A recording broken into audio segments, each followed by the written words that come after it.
नगर निकाय चुनाव के मतदान जारी है, जिसको लेकर हमारे पास बात करने के लिए प्रत्याशी आलोक तिवारी जी मौजूद हैं। हम जानते हैं इनसे आखिर जी भैया, नगर पंचायत का चुनाव मतदान जारी है जी। इसमें व्यवस्थाओं को लेकर बात की जाए तो कैसी व्यवस्थाएं हैं? ठीक रही कुल मिला के। बस कुछ जगह पे शिकायतें आई हैं कि जैसे कुछ लोगों ने वोट नहीं डाला, उनकी वोटें पड़ गई, इस टाइप की कुछ छिटपुट शिकायतें आई हैं।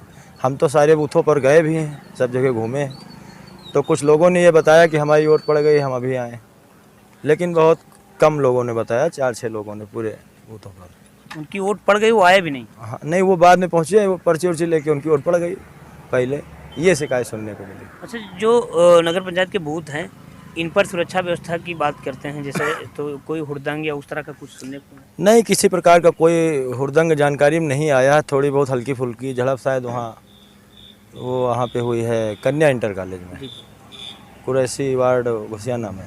बाकी तो सब नॉर्मल रहा पूरा अभी तक। विकास की बात की जाए तो विकास का मुद्दा लोग अपने अपने प्रत्याशी जो रख रहे हैं कि नगर पंचायत में विकास की बात करते हैं, उसको लेकर क्या करें?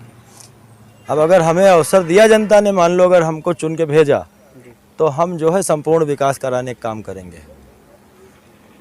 और ये जो वार्ड इसका क्या बोलते हैं, जो हैदरगढ़ की जनता है, ये बड़ा खामोश है, इससे भी कुछ प्रभाव पड़ने का, बदलाव के आसार हैं क्या? मतलब बहुत अच्छा सवाल आपने किया कि जनता खामोश है। जनता के ऊपर इतना ज़्यादा अनर्गल दबाव बनाया गया इस बार मठाधीशों के द्वारा कि जनता बिल्कुल जो है चुप रही, उसने अपने पत्ते नहीं खोले, और वो दबाव में अगर कुछ बोलती तो उसका नुकसान हो जाता। तो उसने कहा कि हम दबाव का जवाब अपने बैलेट पेपर से देंगे, और बहुत ही चौंकाने वाले परिणाम आने वाले हैं।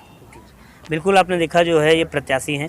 एक और सवाल था जी, बात बीजेपी की जाए तो बीजेपी के ये हैदरगढ़ नगर पंचायत में कई मंत्री व विधायक सांसद जो है काफ़ी प्रयास कर रहे हैं, एड़ी से चोटी का जो लगा कहा जाए, तो उससे क्या प्रभाव ये जनता पे पड़ सकता है कुछ? देखिए, ये विधानसभा और लोकसभा का चुनाव नहीं है।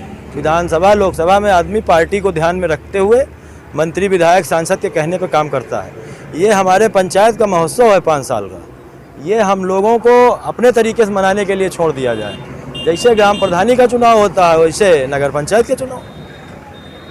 बिल्कुल, आपने देखा कि प्रत्याशी आलोक तिवारी जी हैं, इनका साफ तौर पर कहना है कि जहाँ पर जो सुरक्षा व्यवस्था पूरी तरह टाइट है, फिलहाल जो छोटी मोटी चुटकुली बातें हैं उन पर ये कोई बात नहीं है। बाराबंकी से